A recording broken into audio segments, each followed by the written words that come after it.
Hi, everyone. Anne O'Connell with OC Publishing here, and welcome to the Author Journey. Today, our guest is award-winning author Karen Kelloway, whose signature storytelling style blends fact, fiction, and fantasy for an educational and entertaining read for all ages. Her first novel, Raphael's Riddle, was chosen as the Grade 5 book club read for all Nova Scotia classrooms.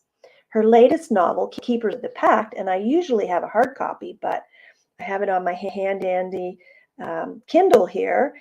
Keepers of the Pact, a magical middle school novel set in Brigus, Newfoundland, and is now on the approved list of resources for Nova Scotia schools. We'll find out a little more about that. In her day job, Karen is the founder, CEO of the Career Story Project. She offers keynotes, consulting, and workshops for individuals and organizations. She believes the more clear, concise, and compelling a career story, the greater chance of success. As the author of fiction and nonfiction books, she's able to bring both a linear and lyrical lens to her workshops and speaking. I love that. Karen lives in Nova Scotia with her husband, 2 teenage children, and their fluffy black and white Havanese named Chewy. We have that in common. I have a black and white cat, though. And we're also both graduates of Mount St. Vincent University. So let me bring Karen up to join me. Hello. Hi, Karen. Yes. Welcome to the Author Journey. Nice to see you. Nice to see you. Yeah, I've been wanting to get you on for a while now. And I'm a 2-time Mount alum, actually. Oh, what else did you do? Child studies. Oh, that's nice. Yeah, hence my love of children's Of literature. course. Well, Yes. that makes sense. Makes So many sense. things with that public relations background. So. Oh, so true. So true. The combination has really been helpful. And it's kind of it's interesting to know how, your background in PR sort of morphed into this middle grade author person, and the career coach piece. I think that's really fascinating. Yeah, and how to bring it all together. Yeah. So I actually I've had a leadership coaching business now for 20 years. Wow. And I just did a keynote speech to a group of 130 young emerging leaders. And it was a proud moment because I talked about lessons I've learned from writing fiction. So how to crafting a good novel and how you integrate those lessons into creating a standout career story. And what I realized I wouldn't have, if I hadn't gone through the past year, especially with Keepers of the Pact and all the editing, which, it can be quite a grueling process. Yes. And, editor and I worked really hard at making sure we had nice, short, concise chapters that was really great for read aloud for schools and teachers and the grade 4, 5, 6s. But when you're crafting a novel, you have to really be careful to develop the characters, just like you're developing internal employees, right, in your company and aligning it with the corporate story. Just like you have to line it with the Fascinating story. So yeah, it was really interesting to step back and go, I actually have learned a lot from writing novels and how to apply that to career journeys. So I think that's so cool. And just also shout out this, you were published by Nimbus. Yes. And so as you said, editing process, grueling, but what comes out at the end is gold. And obviously to be recommended for Nova Scotia classrooms is a huge, lots of kudos to you there. Congratulations. It's called the approved list of resources, I think. Yes. So Raphael was chosen for the grade 5 book club classroom read. So I learned a lot from that experience when I was doing Keepers. And we had classroom discussions in the end here, and I created a PowerPoint that's on my website, karenkelloway.com, so teachers can just grab and go. And so Heather actually at Nimbus did the cover. I get so many compliments on it. Gorgeous. And I know when we're signing, when someone picks up the book, I'm like, okay, that's it. That's all I do. We're just going to talk about the cover. I must have this. Do you know what I love about the cover is it's so 3-dimensional. And you know what I mean? Feels nice. Oh yeah, I love that silky feeling. Yeah. But it's like you feel like you're in that cave with those kids. Yeah. Right? So talk a little bit about the storyline. What is Keepers of the Pact about? So Keepers of the Pact is about three friends, Alistair, Ben, and Sadie, and they're looking for treasure. They're in a small town called Brigus in Newfoundland. It's a historic, beautiful town. So they're looking for treasure, and they steal Alistair's father's, or they borrow Alistair's father's dory, and they go out into the mystical caves where they believe there's hidden treasure. And they find something quite different. So it's about friendship, treasure, the deepest mysteries of the sea. And when I was researching, so there's three things that influence this actually. So the tunnel, if you look at my book trailer, go to my website or go on Nimbus website and find my book, and you'll see the 60-second book trailer. And go to, oh, you're right there. Go to Should we have a look? What do you think? the Pact. Click on that. All right. And that's me talking about the book, but go down a little bit. There. Okay. Let's see if we can play it. Let's give it a try. Can we hear it? Yeah.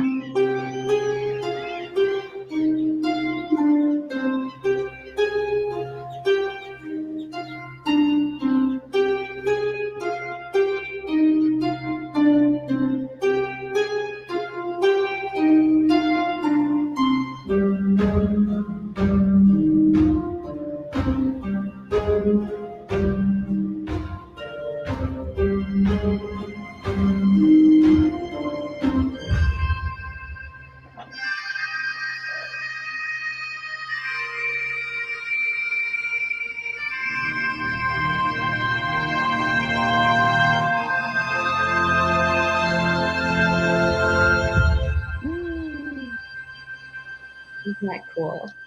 Oh my goodness. That, I love that. Well done. So yeah, I figured that out by I Googled how do you promote a middle grade fiction book. It's like book trailers. Trailers. So yeah.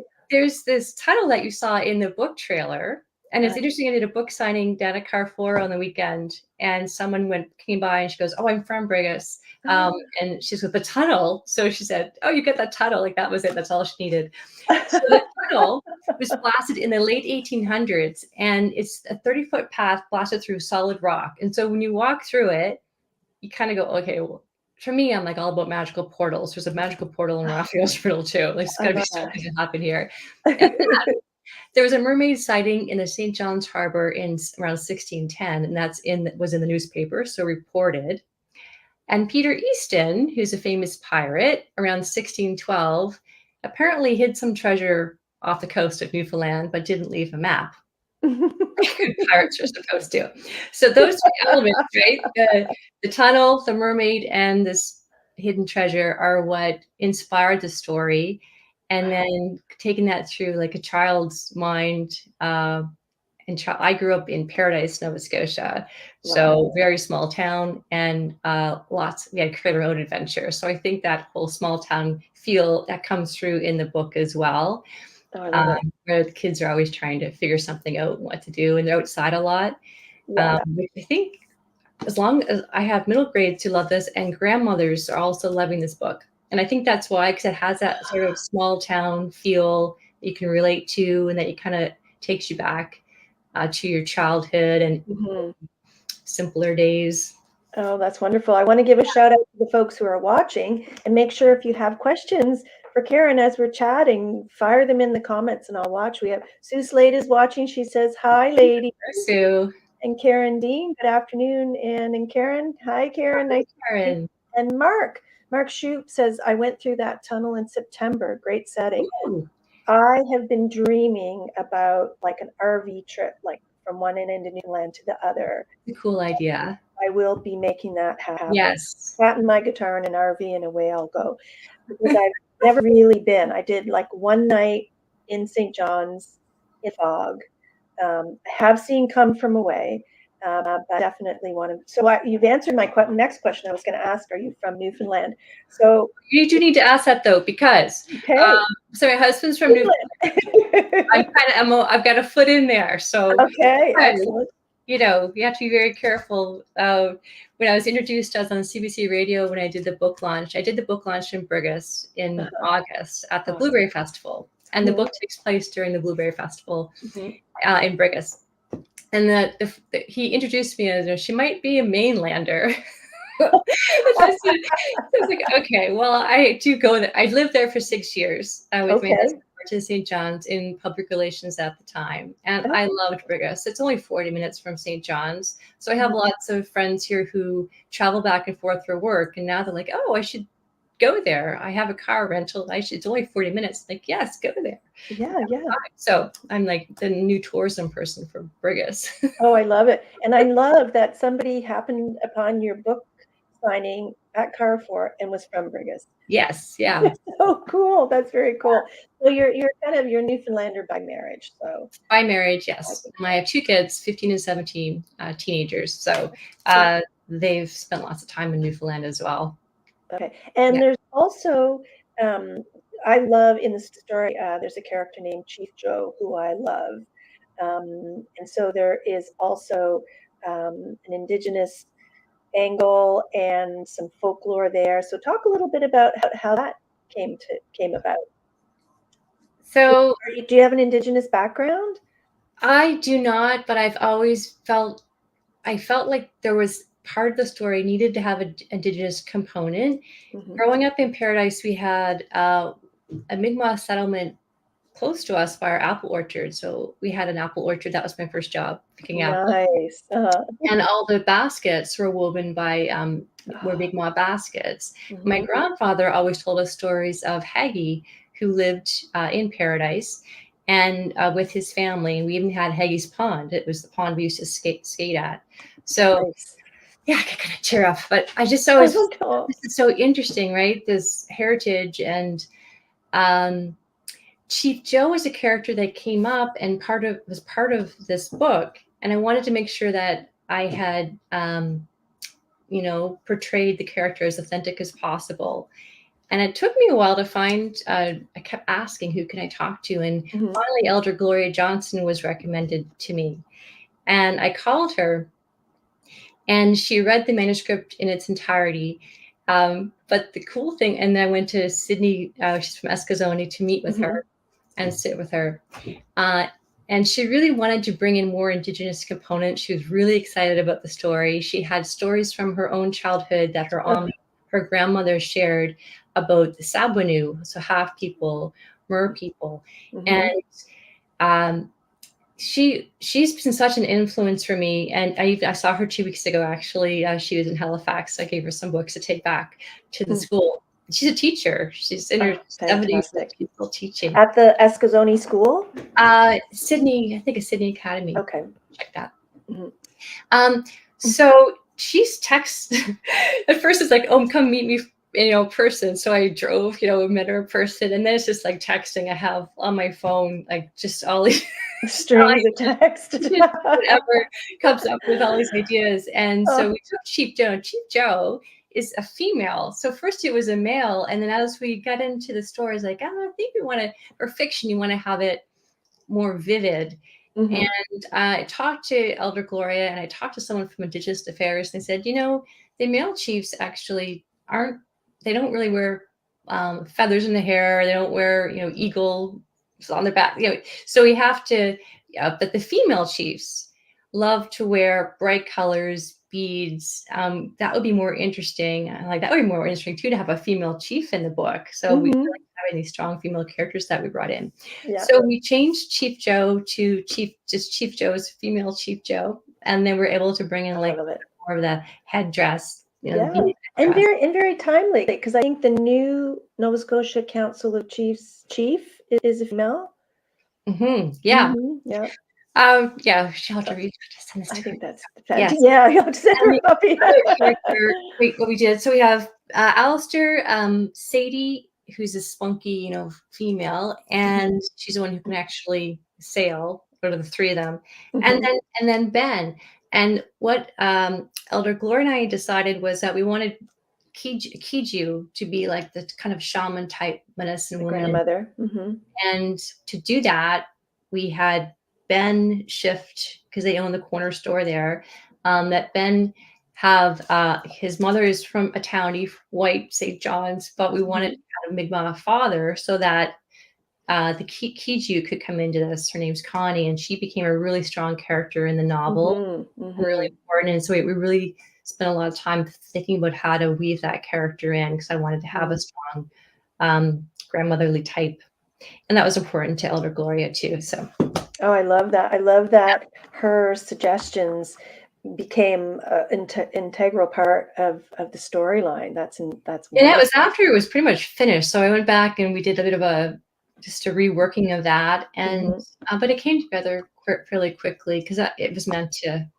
It just worked. So I love it. I love it. And now she has copies for her students, and I think that's fantastic. So why did you start writing middle grade? Like, what was that? Well, with Raphael's Riddle, so that was that's a time travel that takes Raphael back on time, and she goes to the 4th century Turkey, and where Saint Nicholas is, and she solves a riddle. Yeah. That is historical fiction. It's very historical. And it kind of just came out that age group, middle grade. I was never planning on writing middle grade. If anything, I would write adult. But it just didn't really work for adult. I tried different ways.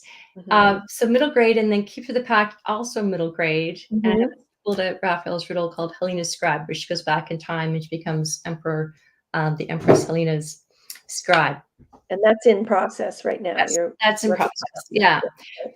Done, but it's in terms of the publishing process, right? Okay. So, so middle grade, I get asked this, like, why not YA? I don't want to do kissing scenes, and I like to keep. I'm always like, my mom's gonna read this. I was at the Cape Breton Literary Festival, sort of Corner Brook, and there were poets there doing their poetry, and some of it was kind of a little bit, racy. Yeah. There's no way I would read this in front of no, any of my family. So And how old were your kids when you first started writing novels? They were little. In the first draft, they were younger, but my son has always been an bookworm, so he likes books. Well, that could probably have been a motivating factor. Yeah. And having reading these out loud, how does this work? And then the editing process more recently with Keep to the Pact. Gabby was 15. I did a lot of reading out loud to her, her read it back to me, some sentences. And we're just updating Raphael's Riddle now, and I did the same thing recently with that. And you just, when you hear a child read it, like, oh yeah, okay, that works, or that doesn't work, or I change that. I think that's fabulous. Yeah. And I want to say hi, Lana Shoop has just joined us. Hi, Lana. And we have husband and wife watching us. That's exciting. It's always fun. So the middle grade, and let's talk a little bit about the Career Story Project. We'll just kind of rewind a bit. You mentioned it earlier. How did that come about? And just explain a little bit what it is. I have, so I did public relations, and I was in public relations, media relations. I really liked internal communications. So I really liked helping figure out how to help everyone line up, to the business outcomes. And there's always been a lot of change. Everyone's thinking, oh, change. There's always been a lot of change. I worked in provincial governments in Newfoundland and Nova Scotia, in agencies. Change has always been part of this. So how do you, during all that change, help people have an ease and do their best work? That's always fascinated me. So the coaching was a natural transition. I went to Royal Roads and transitioned into executive coaching. And in 2004, so 20 years having my executive coaching, leadership, and team building practice. And then a few years ago, I'm kind of tired of Karen talking about, I've got leadership coaching, and this is like my logical linear brain. And then I've got this spiritual thing over here, which is all the fantasy fiction portal stuff that I do. Which is awesome. Who am I talking to? And I just want to be me and talk about all of it. So I went through this process with an expert, branding expert, Sam Horn in the States, and we came up with the Career Story Project as an umbrella brand so that I could talk about my fiction as like a founder project and have all of the leadership development still in there. And it's working, and it's taking me a little bit, like that speech I did 3 weeks ago. It took me a while to get to, okay, finally this makes sense for me. And then the people in the audience think, okay, this is different. You're still talking about your values, but I like it. I like how you're explaining it to me, and it's sticking because people like stories. So if you can put it in a story, that they'll remember that. So the Career Story Project is helping, well, my own career journey, which is I really love writing fiction. I love having people can take a break for 3 hours, and their grandmothers can take this for 3 hours and just read it and escape to some adventure and simpler times.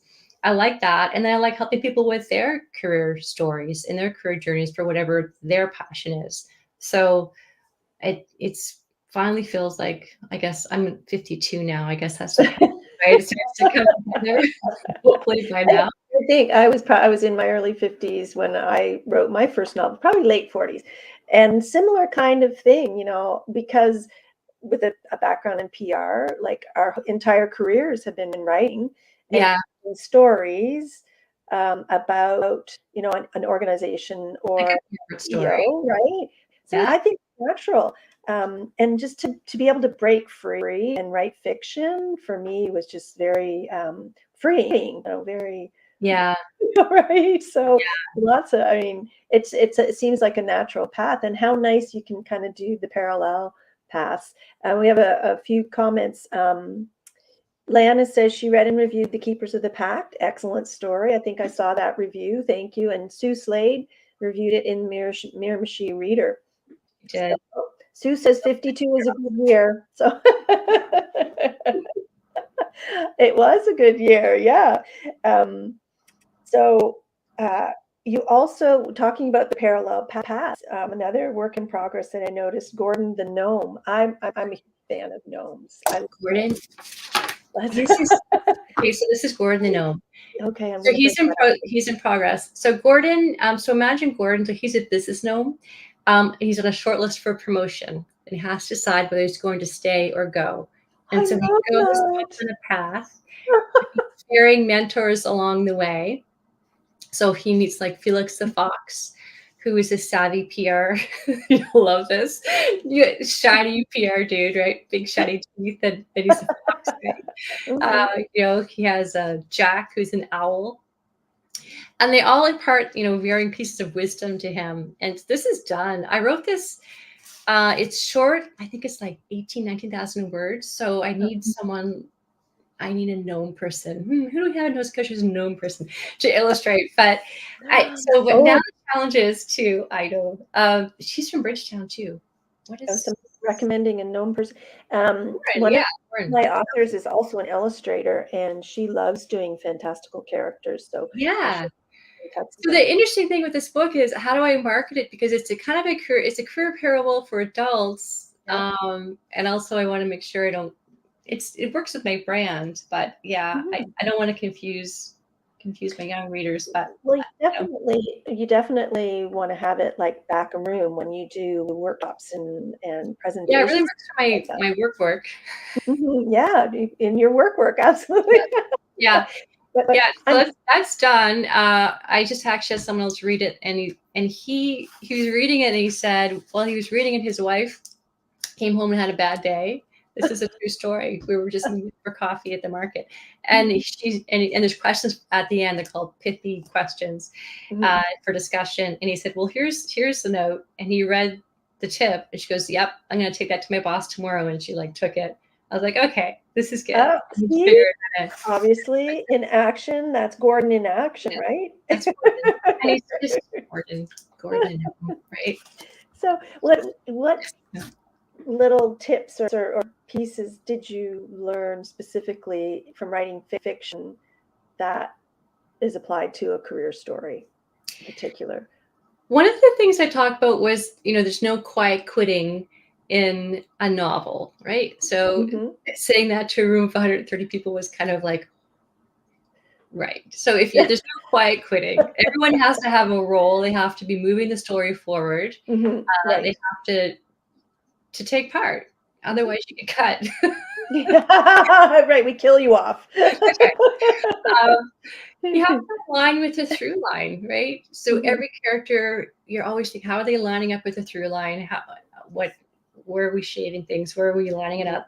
And it's the same with the company. You have to line yourself up. Yes, you're passionate about your own things, and you have your own dreams and schemes, and that's good. And you need to figure out how to line it up with the corporate story and the through line, and that's how you'll stay motivated and stay engaged. And how do you get support for that?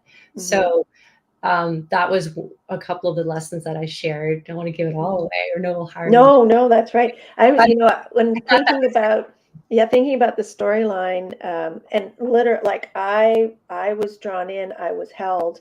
I read it like over the weekend, and I love those sort of portal things and legend and myth and stuff like that. One of the lessons that to me seemed, really, really powerful was the whole pick yourself up and dust yourself off. That was one of them. And then one, like taking yourself out of your comfort zone, like almost every page, like one character or another was really digging deep to not let anybody down, right? Yeah, I mean, Ben doesn't even like being on the water. Yeah, poor Ben. Get back in the boat, right? Because his friends need him. Yeah. I think he probably had the most growth of all the characters, but we don't want to, like, no spoilers here, right? Who's your favorite? I don't have a favorite. They're all we won't tell them. Well, Sadie's really spunky. She reminds me a bit of my daughter. So I don't have a favorite, but I do like, I like Alistair just because he's so pure and genuine. But yeah, Sadie's just this kind of spunky. I wish we all could have been like her growing up as a girl. Like nothing, everything washes off her, right? And she just shows up. Well, on the outside, right? Yeah. But that still waters run deep. And you've got some really cool twists and turns. I'm a big fan. Thank you. Thank you so much. So again, I'm going to put up your website if anybody wants to. Teacher's Page, yes. This is approved in schools. That's so excellent. People can buy it. If they don't have 8 to 12-year-olds or grandmothers in their life, you can still buy a copy for your school because classrooms always need to read a lot of books, right? Yeah, I think it's absolutely. And you know what? I'm a huge fan of middle grade and children's books. Of course, my background in early childhood education before I went into PR, it has kind of blended, and I publish children's books. So I love to read those genres. But I really think that adults need to every once in a while pick up a children's book just for themselves, right? There's always knowing it's going to be pure and wholesome is I think a good thing sometimes. And it's also you can start and finish it in a short time. Some of the larger books you get into as adults take a while. So exactly, you have something you can check off your list. You can right. So can people find you on social media, follow you? Instagram is where I like to have my children's book, and I have an author page on Facebook as well. But I like Instagram. I use Instagram and Facebook, I guess both, but I do like Instagram. It's easy and quick. Yep. And also you can find Karen's book on Nimbus, on the Nimbus website, and probably in the gift guide, I'm going to guess. The gift guide, oh, I don't have a copy. It's over there. It's really, really well done. Yep. So everyone had that mailed out on the weekend, and people mentioned that. Excellent. And the bookstore should have it. It's beautifully done. Excellent. And so Keep to the Pact would be in all the chapters, all the independent stores. I just talked to the Mad Hatter in Annapolis a minute ago, and it's down there. So I'll be popping down. Excellent. Do you have any more book signings scheduled for the holidays? No, I do Finished? not. Indigo Okay. was booked up. Hmm. So Oh, yes. Sue yeah, reminds us that people run can get Keepers of the Pact at Dartmouth Book Exchange yes, locally. And Lana says, children's books are for everyone. That is my motto. I think yeah, that is a absolutely. great motto to have. Yay. So that's all the time we have for today, Karen. I really appreciate you joining us for the author journey and sharing your stories. It's been Thank fun, you. and I Questions. hope you come back again, and maybe we can look a little more deeply into Gordon the gnome. I think that'd be fun. Gordon or Raphael. Yes. What will And be Gordon Raphael. be doing? We'll Excellent. find a home for Gordon. Oh, good. Well, please do come back, and thanks for joining me. And for now, I will. And thanks to everyone watching. Yeah, thanks for everyone to watch. Absolutely. And that's it for me today on the author journey. Thank you so much for joining us, and we'll see you next time on the author journey, where we'll have more bookish discussions with authors and publishing experts. If you have anybody you'd like to see on the author journey, or if you're an author and would like to be featured, please don't hesitate to reach out to me, Anne at ocpublishing.ca. And for now, I'll say goodbye, and we'll see you